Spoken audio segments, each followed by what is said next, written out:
Hello everyone.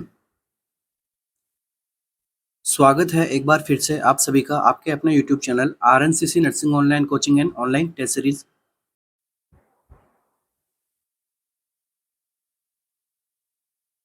तो MCQ है आपके सामने।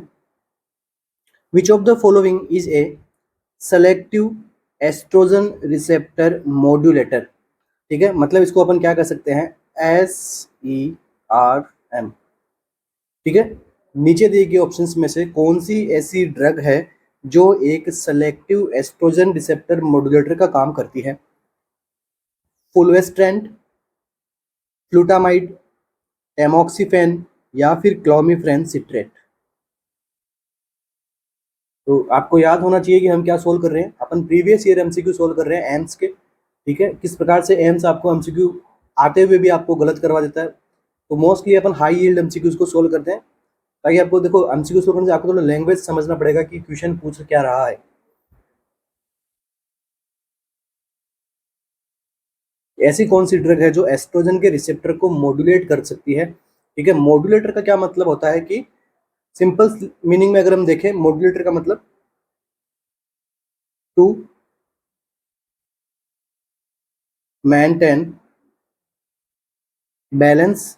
ठीक है, मॉड्यूलेटर का मतलब क्या होता है कि बैलेंस को मेंटेन करके रखना। किसके बैलेंस को?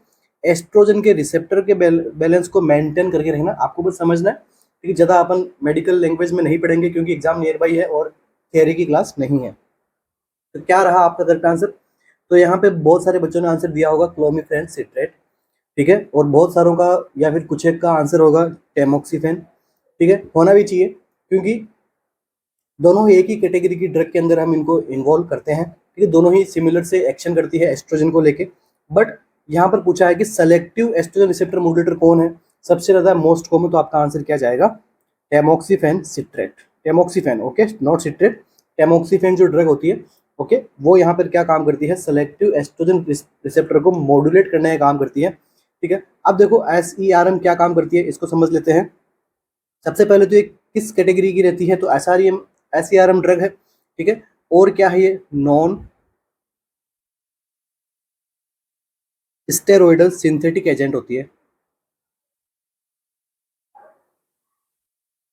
अब देखिए, एम्स आपको इस प्रकार से एमसीक्यू बना के दे सकता है कि which of the following non steroidal synthetic agent which which is selective estrogen receptor modulator, ऐसे भी बना के दे सकता है आपको। ठीक है, तो वहां पर भी कंफ्यूज नहीं होना। आंसर आपका क्या जाएगा? टेमोक्सीफेन।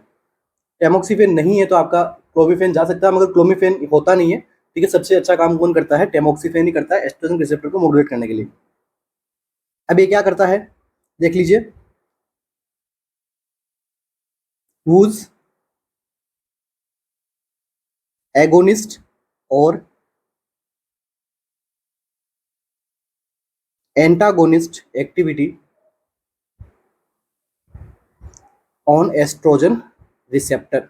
अब देखिए, मैंने यहाँ पे दोनों वर्ड लिखे हैं, एगोनिस्ट भी लिखा है और एंटागोनिस्ट। एगोनिस्ट का मतलब जो एक्टिविटी बढ़ा देता है, एगोनिस्ट मतलब एक्टिविटी कम कर देता है, मतलब बैलेंस को मेंटेन रखने का काम कर रहा है। तो वो कौन सी ड्रग है? Tamoxifen citrate. देखो, समझना ये चीज, आपका कॉन्सेप्ट क्लियर होना चाहिए, ज्यादा डिस्कस नहीं करेंगे। अब देखिए इसका यूज क्या है। इंपॉर्टेंट ड्रग है दोनों ही, क्लोमिफेन एंड टोमोक्सीफेन। तो यूजेस की बात करते हैं तो देखो, एक तो करता है to produce the beneficial estrogenic effect.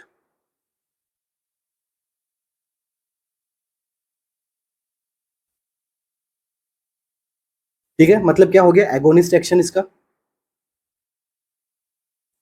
दूसरा वर्क क्या होता है इसका? To prevent the harmful estrogenic effect.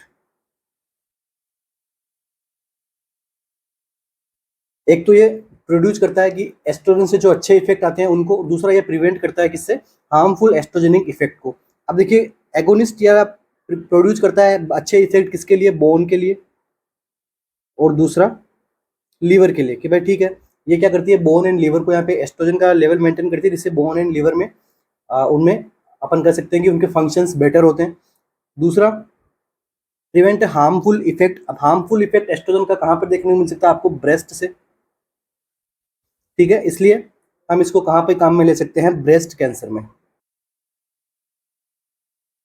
So tamoxifen use for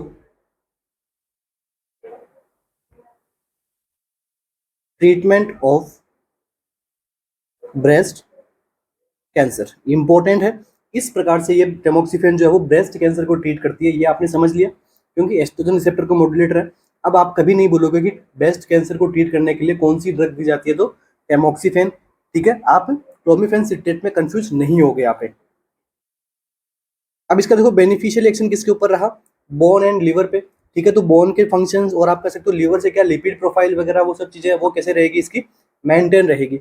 दूसरा यहाँ से टेमोक्सिफेन सिट्रेट से इंपॉर्टेंट एमसीक्यू बनता है, वो ये बनता है, it increase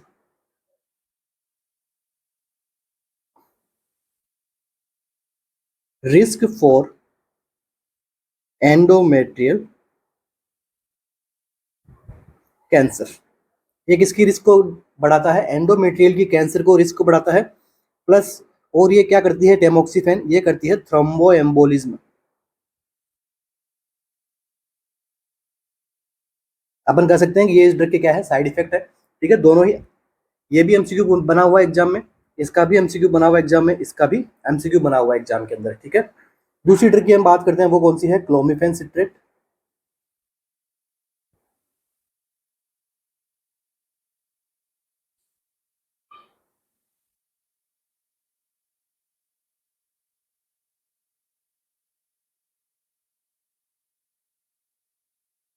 it act as pure estrogen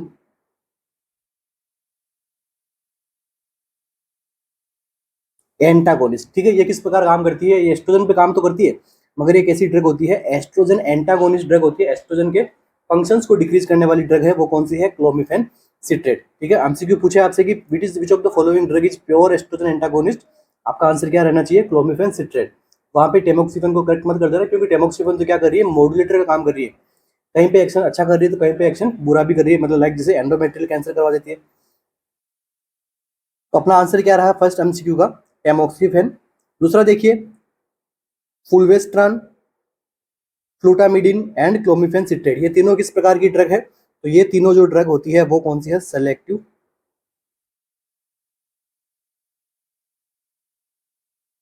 estrogen receptor antagonist. इस प्रकार से आपका आंसर कौन सा करेक्ट होता है, टेमोक्सिफेन। नेक्स्ट एमसीक्यू, अब देखिए एग्जामिनर आपसे क्लोमिफेन सिट्रेट से एक एमसीक्यू और मैं आपको बताना भूल गया यहाँ पे। ठीक है, देखो क्लोमिफेन सिट्रेट का जैसे काम तो होता है, एस्ट्रोजन एंटागोनिस्ट होती है, तो अब ये इसका वर्क कैसे होता है, किस प्रकार से काम करती है, किसमें काम आती है, सबसे पहले तो use for in case of infertility. ऐसी कौन सी ड्रग है जो इनफर्टिलिटी के अंदर काम में आती है, वो कौन सी होती है, क्लोमिफेन सिट्रेट। ठीक है, एंटी इनफर्टिलिटी को कैसे प्रिवेंट करती है, सो क्या काम करती है ये, ovulation should be induced with clomiphene citrate. ये क्या काम करवाती है, ओवुलेशन को इंड्यूस करवाती है, इस वजह से ये ट्रीटमेंट किसका हो जाता है, इनफर्टिलिटी को ट्रीट कर देता है। ओवुलेशन होगा तो हो सकता है फीमेल प्रेगनेंसी कंसीव कर ले, इसलिए ये ट्रीटमेंट करती है किसके लिए, इनफर्टिलिटी का। समझ में आ गया आपके टॉपिक कंप्लीट। अब बात करते हैं इसके, एग्जामिनर आपसे एक बार ये एमसीक्यू भी पूछा हुआ है इसकी डोज को लेके, कि डोज क्या होनी चाहिए क्लोमिफेन सिट्रेट की, और कब देते हैं क्लोमिफेन सिट्रेट की डोज। तो देखिए ड्रग कब देते हैं, सबसे पहले और डोज क्या होती है, सब डोज की हम बात करें तो ये कितनी होती है, 50 माइक्रोग्राम 50 mg पर डे इसकी डोज होती है। टाइम कब देना होता है इसको, टाइम ड्यूरेशन इसका रहता है second to sixth day of cycle.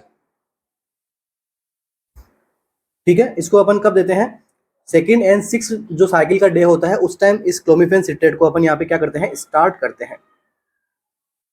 और कितने दिनों तक देते हैं, फॉर 5 days। अब अगर एग्जामिनर बोल दे कि 50 mg डोज दी हमने और उसका कोई इफेक्ट नहीं आया तो आप डोज बढ़ा के कितनी भी कर सकते हो इसकी, 100 mg पर डे भी आप यूज कर सकते हो यहाँ पे। और ये भी इसका टाइम ड्यूरेशन जो है वो इसका भी सेम रहेगा, और यूज भी इसका 5 डेज तक अपन इसको काम में लेने वाले हैं। 2 to 6 डे ऑफ साइकिल पे अपन यूज में लेते हैं। तो ये हो गया अपना टॉपिक कौन सा, एस्ट्रोजन से रिलेटेड जो 2 ड्रग होती है इंपॉर्टेंट वो हमने पढ़ लिया। ओवुलेशन कौन करवाती है वो पढ़ लिया, और ब्रेस्ट कैंसर से प्रिवेंट कौन करती है, किस प्रकार से करती है वो भी हमने समझ लिया है। आपका कॉन्सेप्ट यहाँ तक क्लियर है। इन टॉपिक में से एमसीक्यू आएगा तो आप कभी भी इसको गलत नहीं करोगे।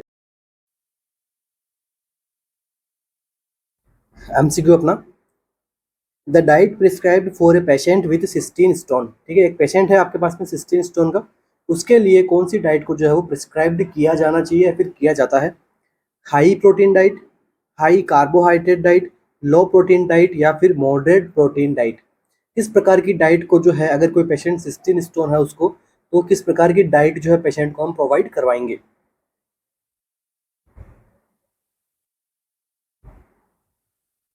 क्या रहेगा अपना यहाँ पे आंसर।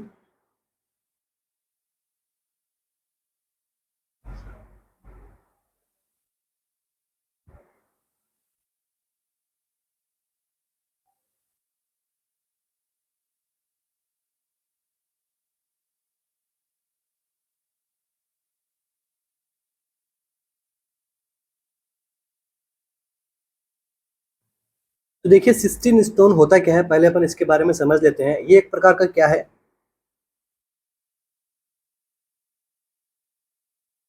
रीनल स्टोन है। ठीक है, ऑब्वियस सी बात है, जब अपने बॉडी में स्टोन फॉर्मेशन मोस्ट कॉमन कहाँ पे होते हैं, किडनी में। ठीक है, बाकी तो किडनी क्या करती है, यूरिन को फिल्टर करने का काम करती है, इसलिए। तो एक प्रकार का रीनल स्टोन है। देखो स्टोन से एग्जाम में एमसीक्यू बनते हैं, प्री के हिसाब से तो काफी अच्छा टॉपिक है ये, और मेंस में भी इससे नर्सिंग रिस्पॉन्सिबिलिटीज, नर्सिंग प्रायोरिटी से एमसीक्यू बन सकता है इससे। तो देखिए सिस्टीन स्टोन, और आप सभी को ये भी पता होना चाहिए, अगर अपनी बॉडी में कोई एलिमेंट एक्सेस अमाउंट के अंदर है तभी वो क्या करता है, स्टोन को कॉज करता है। तो अब देखो सिस्टीन स्टोन का क्या कॉज है, ड्यू टू, एमसीक्यू बन सकता है यहाँ से, ड्यू टू एक्सेसिव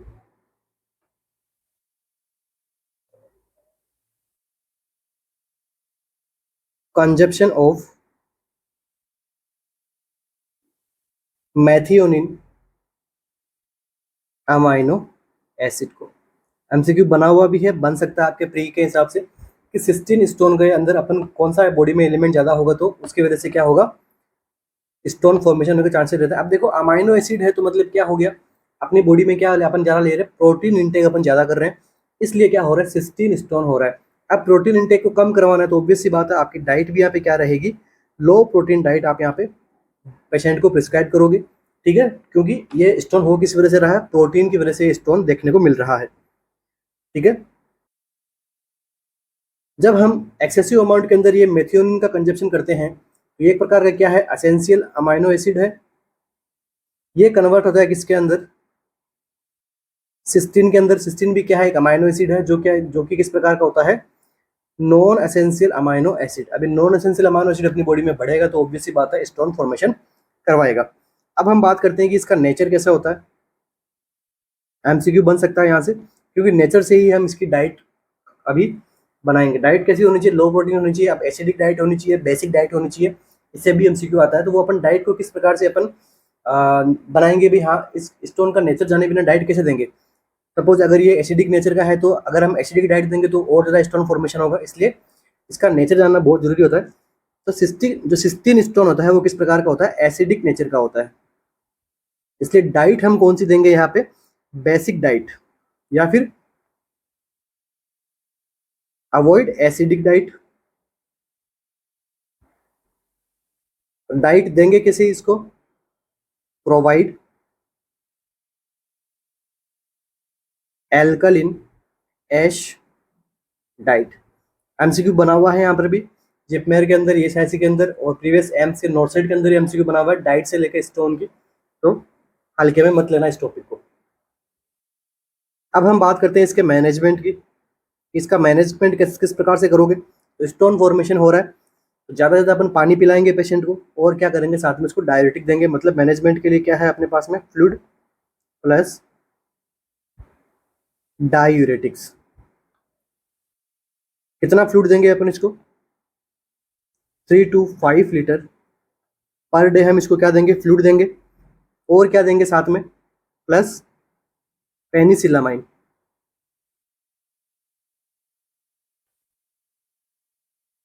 ठीक है, कौन सी ड्रग हम सिस्टीन स्टोन के अंदर प्रोवाइड करते हैं, तो पेनिसिलामाइन ड्रग को हम यहाँ पे प्रोवाइड करते हैं। ये क्या करता है,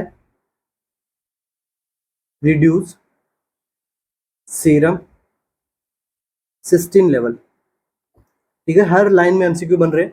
ठीक है, पेनिसिलामाइन क्या करता है, सीरम सिस्टीन का जो लेवल है वो यहाँ पे क्या कर देगा, डिक्रीज कर देगा, सिस्टीन स्टोन होने से प्रिवेंट कर देगा। अब देखिए पेनिसिलामाइन से एक और एमसीक्यू बनता है, तो क्या एमसीक्यू है ये, एंटीडोट फॉर कॉपर टॉक्सिसिटी। ठीक है, कॉपर टॉक्सिसिटी के एंटीडोट को अपन क्या कहते हैं, क्या होता है, पेनिसिलामाइन होता है, या फिर अपन कह सकते हैं कि विल्सन डिजीज। विल्सन डिजीज में क्या होता है, कॉपर का एक्यूमुलेशन हो जाता है जिस प्रकार से, जिससे क्या होता है, पेशेंट में जो कोर्निया वगैरह रहता है वहां पर एक रिंग दिखाई देती है आपको। ठीक है, ड्यू टू कॉपर टॉक्सिसिटी। और साथ में किसके पॉइजनिंग के अंदर भी काम करता है, लेड पॉइजनिंग।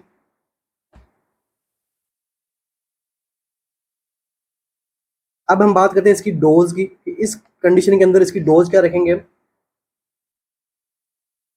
डोज रखेंगे अपन यहाँ पे 500 mg पर डे, और ये एलिमिनेशन किसके द्वारा करवाता है, फ्रॉम यूरिन। ठीक है, तो ये अपना टॉपिक हो गया कौन सा, सिस्टीन स्टोन का और उसकी ड्रग का, पेनिसिलामाइन ड्रग का। अब यहाँ पर हमने क्या, एंटीडोट्स और उसकी कुछ मेमोरेबल जो ट्रिक्स होती है वो अगर आपको याद होती है तो ठीक है, और आपको डायरेक्ट भी एंटीडोट याद हो तो बहुत अच्छी बात है। तो देखिए यहाँ पे डिफरेंट एजेंट है, ड्रग के एजेंट है, और उनके यहाँ पे क्या है, एंटीडोट्स है और उनकी ट्रिक्स है, किस प्रकार से आप इनको याद कर सकते हो। तो देखो कॉपर के लिए अभी हमने डिस्कस कर लिया था, क्या था, पेनिसिलामाइन। आयरन के लिए क्या होता है, डेफेरोक्सामाइन। ठीक है, और ब्रोन डायबिटिक मेलिटस भी कोच करवाता है आयरन। डिजोक्सिन का कौन है, डिजोक्सिन इम्यून हैब। बेंजोडाइजेपिन्स का हमने लास्ट क्लास के अंदर पढ़ लिया था, क्या, फ्लूमाजेनिल, डायजापाम। देखो डायजापाम वगैरह ये सब किस में आते हैं, बेंजोडाइजेपिन्स ग्रुप में आते हैं, एंजियोलाइटिक्स ड्रग के अंदर आती। तो फ्लूमाजेनिल क्या रहता है, उनका ड्रग ऑफ चॉइस आपका एंटीडोट रहता है ये। और ये एथिलीन ग्लाइकोल मेथनॉल के लिए फोमीपेजोल। ठीक है, फोमीपेजोल आप एल्कोहल वाले कंडीशंस के अंदर एल्कोहल की विड्रॉल सिम्टम्स या फिर आप कह सकते हो वहां पर एल्कोहल वाले पेशेंट्स को ट्रीट करने के लिए काम में ली जाती है। बीटा ब्लॉकर्स हो गई, इसका कौन है, ग्लूकाकॉन है। ओपियोइड्स नार्कोटिक्स में कौन देते हैं, नैलोक्सोन देते हैं। एसिटामिनोफोन में कौन देते हैं, एन एसिटाइलसिस्टीन। हेपेरिन का क्या होता है, प्रोटामाइन सल्फेट। तो ये उन्हीं का है जो बार बार एग्जाम में रिपीट होते हैं। आप इतने याद कर लीजिए, इनमें से आपको एक एमसीक्यू एग्जाम में मिल जाएगा। ठीक है, इसके बाहर तो बहुत सारे एंटीडोट होते हैं, मगर सबसे ज्यादा पूछने वाले एमसीक्यूज यही हैं, और उनकी कुछ ट्रिक्स है यहाँ पे, अगर आपको याद होती तो ठीक है, नहीं तो कोई बात नहीं, डायरेक्ट याद कर लीजिए। ये हो गया अपना यहाँ पे सिस्टीन स्टोन कंप्लीट, और हमने साथ में एंटीडोट भी देख लिए हैं जो मोस्ट फ्रिक्वेंटली एग्जाम में पूछे जाते हैं। इसके अलावा बात करते हैं अपन इसके नेक्स्ट स्टोन की। सेकंड नंबर स्टोन जो होता है वो कौन सा होता है, calcium oxalate stone.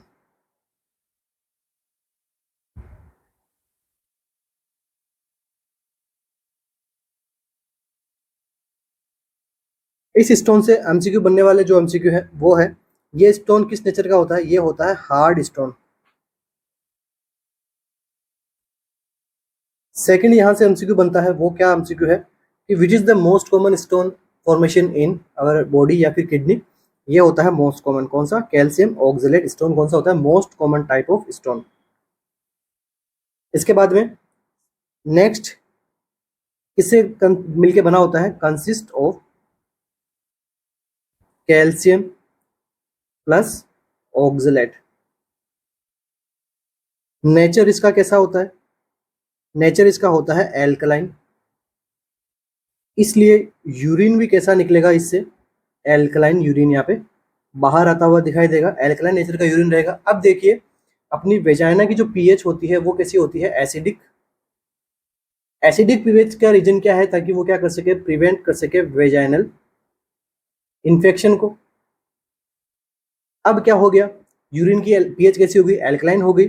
So it is the most common stone for cause UTI, urinary tract infection कौन से स्टोन से हो सकता है, तो वो स्टोन कौन सा है, कैल्शियम ऑक्जेट। और इसी के सिमिलर एक स्टोन और होता है, उसको अपन क्या बोलते हैं, स्ट्रोवेट स्टोन। स्ट्रोवेट स्टोन क्या होता है, due to any infection, infection की वजह से कोई स्टोन हो रहा है तो वो कौन सा होता है, स्ट्रोवेट स्टोन।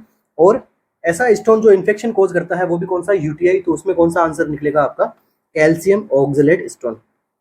अब बात करते हैं यहाँ पे इसकी डाइट की। तो यहाँ पर जो आपको डाइट देनी है वो कौन सी देनी है, एसिड ऐश डाइट।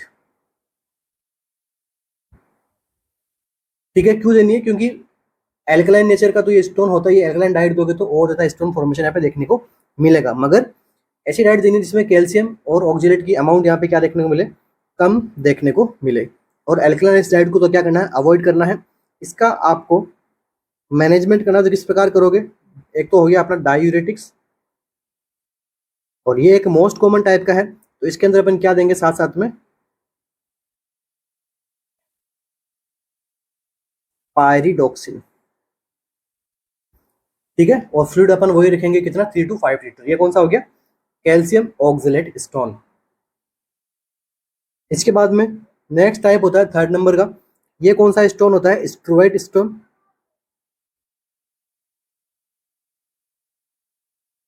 इसी को ही क्या बोलते हैं, ट्रिपल स्टोन। इसी को ही क्या बोलते हैं, इन्फेक्शियस स्टोन। ठीक है, तो ये कुछ इसके नाम्स है। ठीक है, नेम्स है इसके जो आराम से अपने को इनसे नाम से पता लग रहा है कि भाई ये क्या क्या होता होगा। ठीक है, अब स्टोन का यहाँ पे देखो एग्जामिनर कैसे पूछता है कि ऐसा येलो कलर का एक स्टोन होता है जो एक इन्फेक्शन के द्वारा फैलता है, तो वो कौन सा स्टोन हो गया, स्ट्रोवेट स्टोन। येलो कलर का होता है और हार्ड होता है ये भी। सेकंड एमसीक्यू बनेगा तो वो बनेगा नेचर क्या होता है, तो एल्कलाइन नेचर का होता है। तो आपको डाइट कैसी देनी है, acidic diet given, alkaline S diet नहीं देनी, एसिडिक एस डाइट देनी है। इसके बाद में एल्कलाइन नेचर का, तो इसके अंदर भी यूरिनरी ट्रैक्ट इन्फेक्शन होने के चांसेस रहते हैं। और एक किससे मिलके बना होता है, तो कैल्शियम, फॉस्फोरस और अमोनिया, इनके द्वारा ये मिलके बना होता है।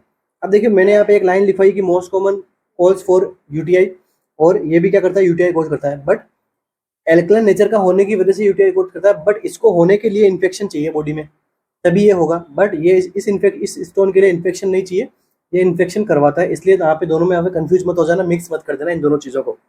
अब यहाँ पर आपको क्या देना है ट्रीटमेंट में, सबसे पहले एज यूजुअल डायूरेटिक्स, और इसमें इन्फेक्शन है तो क्या दोगे, एंटीबायोटिक्स। वही इसमें 3 to 5 लीटर देना है इसके अंदर। और क्या करना है, अवॉइड प्रोलॉन्ग कैथेटराइजेशन। समझ गए इस बात को कि अवॉइड क्यों करना है, क्योंकि इन्फेक्शन हो रहा है, अगर लंबे टाइम से कैथेटर रखेंगे तो वो भी एक कॉज बन जाता है इन्फेक्शन होने का। इसलिए एज ए नर्सिंग आज आपकी रिस्पॉन्सिबिलिटी से एमसीक्यू बन सकता है कि आपको क्या केयर करनी है, तो लंबे टाइम तक कैथेटराइजेशन पेशेंट को करके नहीं रखना है यहाँ पे। इसके बाद में नेक्स्ट हम बात करते हैं वो कौन सा होता है, यूरिक एसिड स्टोन।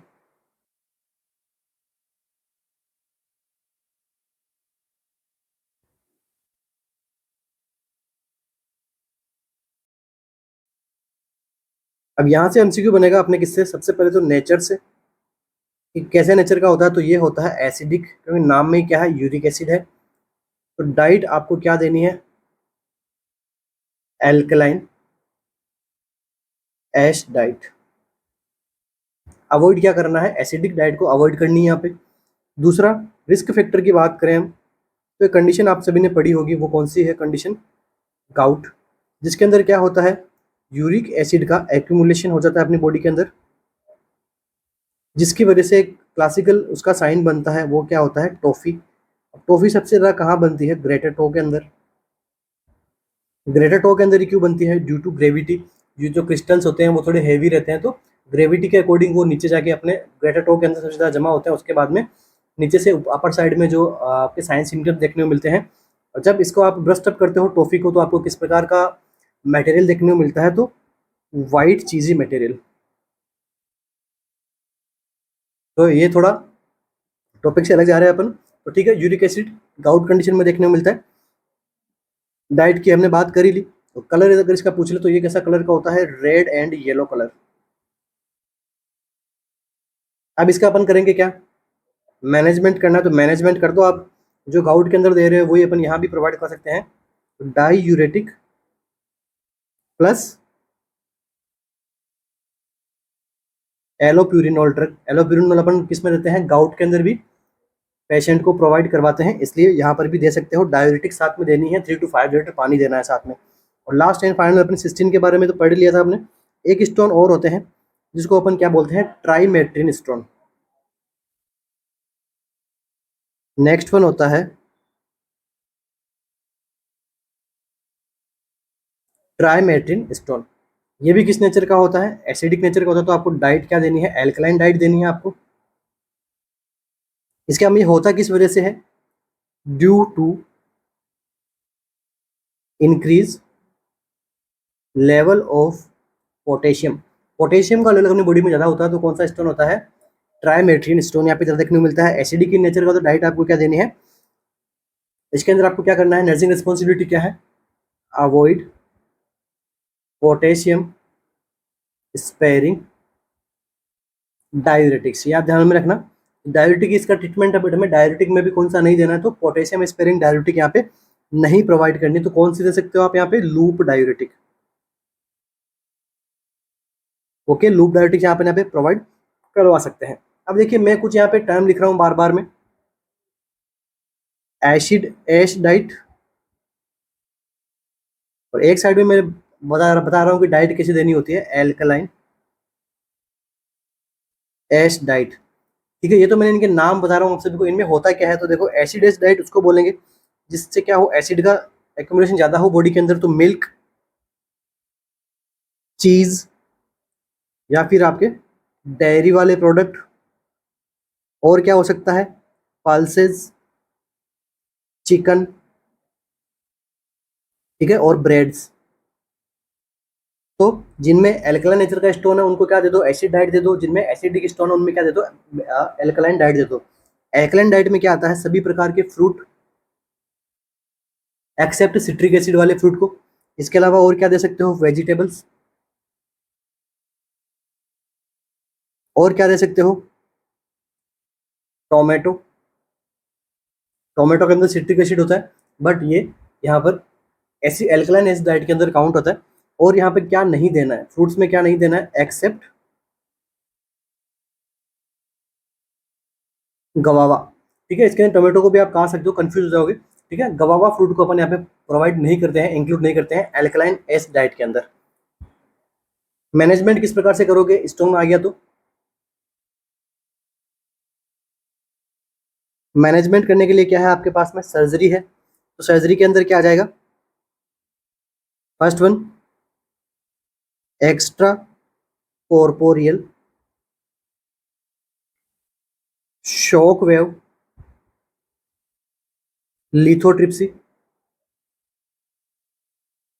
ये क्या मेथड होता है, मोस्ट कॉमन मेथड कौन सा होता है, तो एक्स्ट्रा कॉर्पोरियल शॉक वेव लिथोट्रोपी यहाँ पे मोस्ट कॉमन रहता है। नॉन इन्वेजिव मेथड होता है ये, और इसी को यहाँ पे 6 to 8 आवर के लिए यहाँ पर क्या करते हैं, एनपीओ रखते हैं, नथिंग पर ओरल रखा जाता है पेशेंट को यहाँ पे।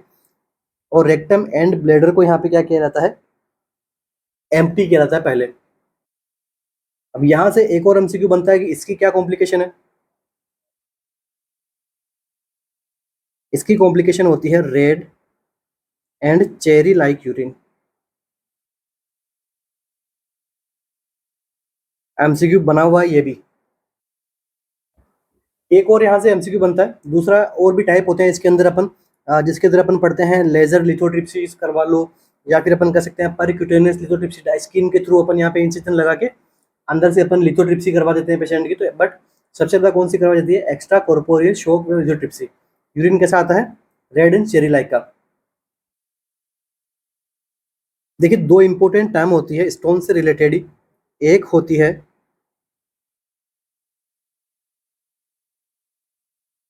नेफ्रोलिथियासिस एंड सेकंड होती है यूरोलिथियासिस। नेफ्रोलिथियासिस का मतलब तो हो गया स्टोन, नेफ्रो का मतलब रीनल सिस्टम। ठीक है, तो स्टोन यहाँ पे कहाँ रहता है, रीनल पेल्विस के अंदर। और यूरोलिथेसिस के अंदर स्टोन कहाँ पे रहता है अपना, अपन यहाँ पे कह सकते हैं कि ट्रैक्ट के अंदर।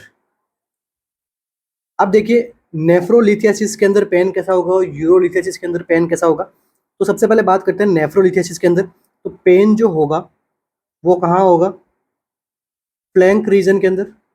एमसीक्यू यहीं से बनता है, पेन कहाँ होता है, किधर रेडिएट होता है। एंड रेडिएटेड टू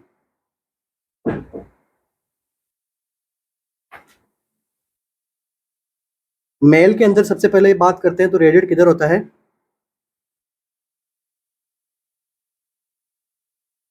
टेस्टिस की साइड में। और फीमेल के अंदर ये रेडिएट किधर साइड में होता है, टुवर्ड ब्लैडर। तो ये यहाँ से पेन से रिलेटेड एमसीक्यू बनता है कि नेफ्रोलिथेसिस का पेन किस नेचर का होता है, किधर रेडिएट होता है। और यूरोलिथेसिस की बात करें, पेन कहाँ होगा पेशेंट को, लोअर एब्डोमिनल रीजन के अंदर।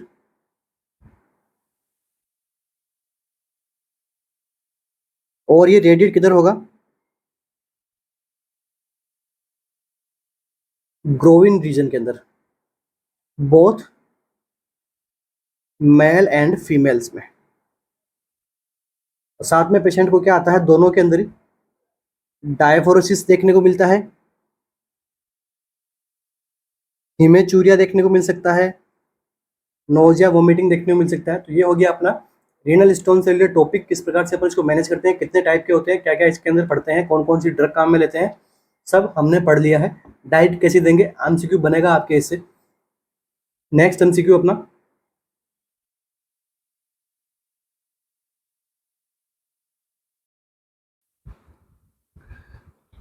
अच्छा तो आप सभी के लिए एक इम्पोर्टेंट न्यूज़ है। आरएनसीसी की जो अपनी कोचिंग है, इंस्टीट्यूट है, वहाँ के ऑफिशियल ऐप पे, जो कि आपको प्ले स्टोर से मिल जाएगा, वहाँ पे अभी हमने क्या स्टार्ट किया है, टोटल 22 टेस्ट सीरीज की हमने एक और टेस्ट सीरीज लॉन्च की है। लाइक जैसे अभी नियर बाई अपने एम्स एग्जाम है, तो सबसे पहले उसको लेके अपन ने केवल और केवल एम्स के बेसिस पे हमने केवल 22 पेपर टेस्ट पेपर बनाए हैं हमने। तो क्योंकि अब दिन एकदम पास में बचे हुए हैं, ठीक है। तो नोटसेट 5.0 model test series paper series है। इसके अंदर आपको विथ रेशनल्स आपको इसके आंसर मिलेंगे। और क्या देखने को मिलेगा, 100 एमसीक्यू। और ये है किसके लिए, प्री के लिए, ठीक है। आपका प्री का एग्जाम है अभी, तो उसके लिए हमने स्पेशली केवल प्री के अंदर क्या आएगा आपके 80+20। तो आपको हर प्रकार के आपको यहाँ पे टॉपिक मिलेंगे, ठीक है। और यहाँ पे जो 100 एमसीक्यूज का पैटर्न है, उसी के अकॉर्डिंग आपको यहाँ पे टेस्ट पेपर देखने को मिलेंगे, ठीक है। टोटल कितने टेस्ट पेपर है, 22 टेस्ट पेपर है यहाँ पे, ठीक है। बाकी आप सपोर्टिव नंबर पे कॉल या मैसेज करके इस टेस्ट सीरीज के बारे में और आप जानकारी ले सकते हो। हमारे सपोर्टिव नंबर है 9588567774। ओके।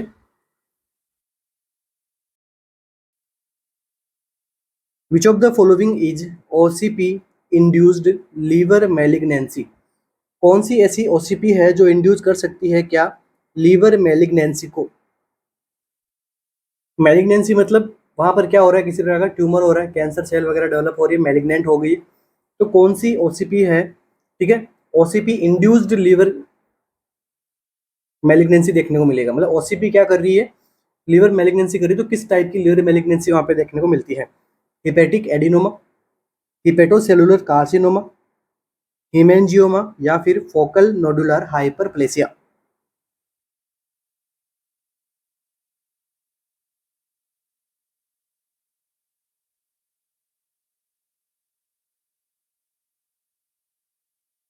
क्या रहेगा अपना आंसर, देखो ओसीपी इंड्यूस कर रही है लीवर की मैलिग्नेंसी को, तो यहाँ पर अपना आंसर क्या करेक्ट जाता है, हिपेटिक एडिनोमा, ठीक है। हिपेटिक एडिनोमा अपना क्या जाएगा, करेक्ट आंसर जाता है। ये क्या होता है, most common symptomatic benign liver का ट्यूमर होता है, due to oral contraceptive pills, और अपन कर सकते हैं स्टेरॉइड ड्रग्स के द्वारा। दोनों का एमसीक्यू बन सकता है, जैसे ये आपका प्रीवियस एमसीक्यू बना हुआ है जिपमेर के अंदर, ठीक है। एम्स के अंदर भी बन सकता है। ओसीपी काफी इंपॉर्टेंट है, ओसीपी आपको पढ़ के जाना है। और इवन मैं तो कहता हूँ कि कॉन्ट्रासेप्टिव मेथड्स को छोड़ना मत, अच्छे से पढ़ के जाना, अच्छे से प्रिपेयर होकर जाना कॉन्ट्रासेप्टिव मेथड्स के लिए। नेक्स्ट एमसीक्यू अपना, which of the following method for contraception is used within first two 6 month of lactation, कि कौन सा कॉन्ट्रासेप्टिव मेथड को अपन यूज करेंगे लैक्टेशन के फर्स्ट टू 6 मंथ, शुरू के 6 महीने के अंदर लैक्टेशन पीरियड होता है, ऑब्वियस सी बात है, तो उसके अंदर कॉन्ट्रासेप्शन आपको मेथड यूज में लेना, तो आप कौन सा मेथड चूज करोगे? कंबाइंड ओरल कॉन्ट्रासेप्टिव पिल्स को, कॉपर टी ए 380 को, प्रोजेस्ट्रॉन ओनली पिल्स को, या फिर कॉन्डम्स को? क्या रहेगा आपका answer? Which of the following method of contraception is used with in 1 and 6 month of lactation?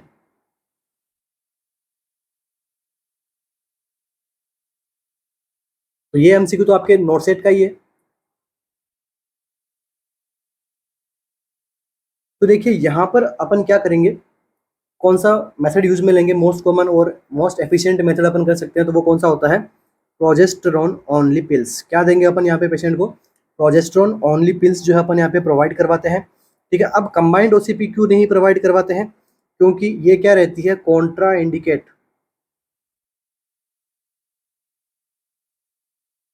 During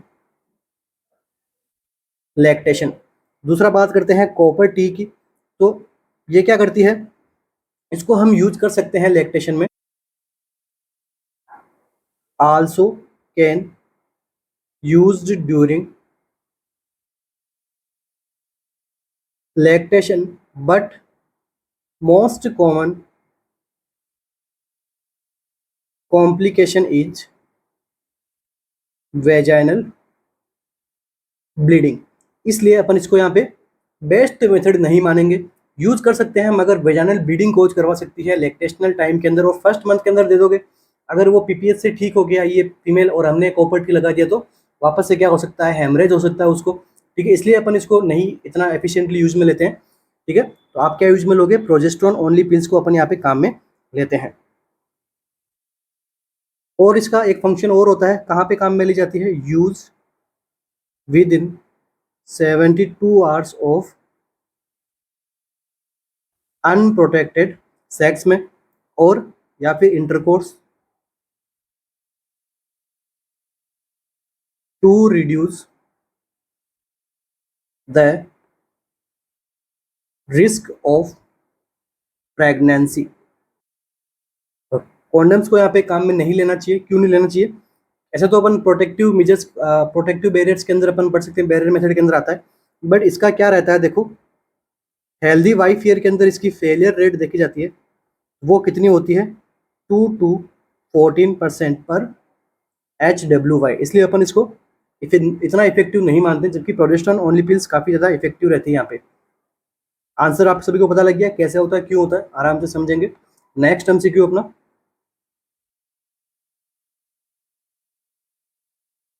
प्रोस्पाग्नोसिया means. प्रोस्पाग्नोसिया का मतलब क्या होता है? Inability to write, inability to calculate, inability to identify faces, या फिर इनेबिलिटी टू स्पीक। प्रोस्पैग्नोसिया का क्या मतलब होता है?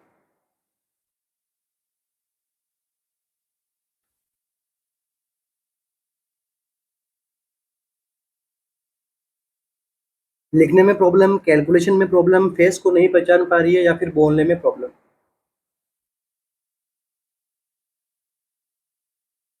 तो देखिए इसका जो मतलब होता है वो होता है ऑप्शन नंबर सी, फेस को रिकॉग्नाइजेशन नहीं कर पाएगी। अब देखिए इनएबिलिटी टू राइट, लिख नहीं पा रही है, इसका मतलब क्या होता है? एग्राफिया। इनएबिलिटी टू कैलकुलेट में क्या हो जाता है? कैलकुलिया। और इनएबिलिटी टू स्पोक में क्या हो जाएगा? एफहेसिया। टेंस ध्यान में रखना। देखो प्री के अंदर में भी पूछी जाए ना पूछी जाए, क्योंकि अब इतना लेवल थोड़ा अप हो गया, तो हो सकता है ना पूछे। नेक्स्ट MCQ, बट ऐसी वाले नहीं पूछेंगे आपसे। क्या पूछेंगे? प्रोस्पैग्नोसिया, क्योंकि ये नई टर्म्स होती है और इनसे MCQs भी कम बने हुए हैं। विच of the following is the correct order of endometrial blood supply? Endometrium में ब्लड सप्लाई जो होती है उसका करेक्ट ऑर्डर क्या है? एरेक्वेट, बेसल या स्पाइरल? एरेक्वेट, स्पाइरल या बेसल? बेसल, एरेक्वेट या स्पाइरल? या फिर एरेक्वेट, स्पाइरल या बेसल? सब आर्टरीज है, ब्लड सप्लाई है इसके अंदर। तो किस कौन से सीक्वेंस के अंदर होगा, कौन सा सीक्वेंस अपना करेक्ट रहेगा? सिक्वेंशियल एमसीक्यूज आपको इस बार देखने को मिल सकते हैं एग्जाम के अंदर कि यहाँ पर चलो मैंने आपको ABCD में दे दिए, बट आपको ऐसा भी देखने को मिल सकता है 1 और 2 correct, third and fourth correct and second third and fourth correct, इस प्रकार के एमसीक्यूज भी आपको देखने को मिल सकते हैं। तो प्रिपेयर रहना उनके लिए भी और टाइम को मैनेज करना भी सीखना आपको। तो देखिए बस यहाँ पे समझाने लायक कुछ नहीं है, अपना आंसर क्या बनेगा इसका, ऑप्शन नंबर ए एरिक्वेट सबसे पहले, उसके बाद में बेसल में कन्वर्ट होती है, लास्ट में क्या होती है, स्पाइरल आर्टरीज रहती है। स्पाइरल आर्टरी में, स्पाइरल आर्टरी नॉर्मली कैसी होती है, ब्रॉड होती है, वाइड होती है, ठीक है। इसकी वजह से क्या होता है, ब्लड सप्लाई अच्छी रहती है, किसको, प्लेसेंटा को भी, स्पेशली कौन, स्पाइरल आर्टरी की बात कर रहा हूं मैं। बट एक कंडीशन पढ़ते हो आप, pre eclampsia and eclampsia, in condition के अंदर जो आर्टरी के अंदर प्रॉब्लम होती है वो किसमें होती है, स्पाइरल आर्टरीज के अंदर, क्योंकि ये यहाँ पे कैसी रहती है, नैरो हो जाती है, जिसकी वजह से प्लेसेंटा का जो प्रेशर है या फिर प्लेसेंटा के अंदर ब्लड का जो प्रेशर है वो कैसा हो जाता है, हाई प्रेशर हो जाता है। और इसके लिए हमें मेडिकल मैनेजमेंट की जरूरत होती है, ठीक है। अपन आप क्या दोगे यहाँ पे लीवोडोपा, ठीक है, लीवोडोपा यहाँ पे मोस्ट कॉमनली यूज में लेते हैं। बट यहाँ पर जो आप अगर फीमेल OPD में जाती है, वहाँ पे उसको डॉक्टर बोलता है कि आप डाइट में साल्ट वगैरह मत लो, तो यहाँ पे साल्ट का कोई रोल नहीं है, ठीक है। साल्ट का रोल किसमें होता है, कार्डियोवास्कुलर प्रॉब्लम हो तब, मगर यहाँ पे तो नैरोविंग हो गई आर्टरी, तो किस प्रकार से साल्ट मैनेज करेगा, साल्ट का यहाँ पे कोई रोल नहीं है। तो आपको वहाँ पे मेडिकल मैनेजमेंट की ही नीड पड़ेगी प्री एक्लेम्सिया वाली कंडीशन में या फिर प्रेगनेंसी इंड्यूस्ड हाइपरटेंशन के अंदर। तो ये टॉपिक भी मैंने पढ़ा रखा है पहले से, अच्छे से समझा रखा है। Next MCQ, RDA of calcium in elderly woman, elderly woman है तो उसमें RDA कितना होगा, किसका, कैल्शियम का, 600, 1200, 1800 या फिर 2400।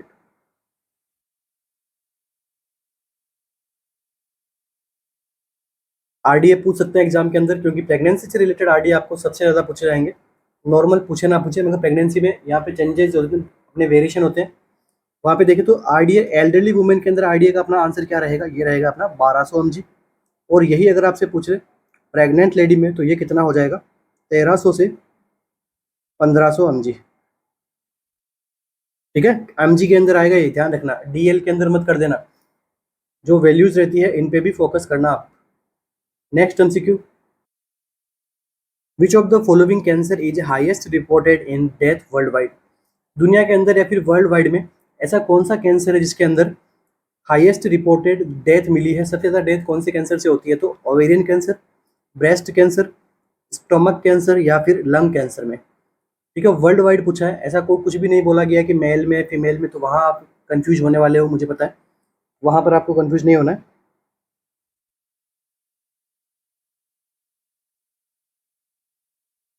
तो सबसे ज़्यादा most common cause of death होती है वर्ल्ड वाइड, वो किससे होती है, लंग्स कैंसर से, ठीक है। लंग कैंसर के बाद में liver cancer, colorectal cancer, stomach cancer, breast cancer. Breast cancer female में इंडिया के अंदर सबसे ज़्यादा होने वाला कैंसर कौन सा है, ब्रेस्ट कैंसर, ठीक है, जो कि किस में होता है, फीमेल के अंदर होता है, ठीक है। पर्टिकुलर कंट्री का पूछे तो वहाँ पे वेरिएशन हो सकता है, मगर यहाँ पे वर्ल्ड वाइड में पूछा है, हाईएस्ट रिपोर्टेड डेथ पूछी अब तक किससे मिली है, वो है लंग्स कैंसर से। ब्रेस्ट कैंसर से अपन आराम से ब्रेस्ट को अपन बाहर निकाल सकते हैं, लंग्स को एक बाहर निकाल दोगे तो वैसे भी कॉम्प्लिकेशंस हो जाएगी आगे उसको। ओके, तो आज की क्लास के लिए आपको धन्यवाद बने रहने के लिए, और आप शेयर कर सकते हो, कमेंट कर सकते हो, किसी भी प्रकार से आपको कोई डाउट्स वगैरह हो तो। Thank you so much.